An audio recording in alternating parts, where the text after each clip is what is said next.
Ayan, at itatry naman natin kainin ang dinadayo at sikat na yan, Julienne cheese. Ayan, try natin. Sobrang haba ng pila niya. Dinadayo talaga to ng mga vlogger dito sa Osaka.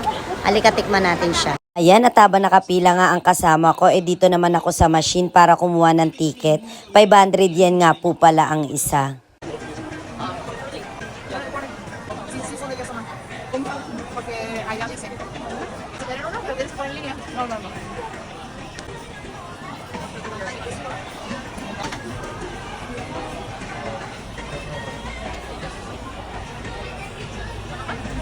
Ayan, at talaga naman makikita nyo na iniluluto pa talaga sa harapan nyo mismo yung Julienne cheese. Talagang isa-serve nila sa inyo na mainit-init pa. Hindi sayang ang 500 nyo, sobrang sarap. Ayan, at itatry nga rin natin buksan yung loob ng Julienne cheese. Ayan, sobrang cheesy, o diba? Sobrang sarap.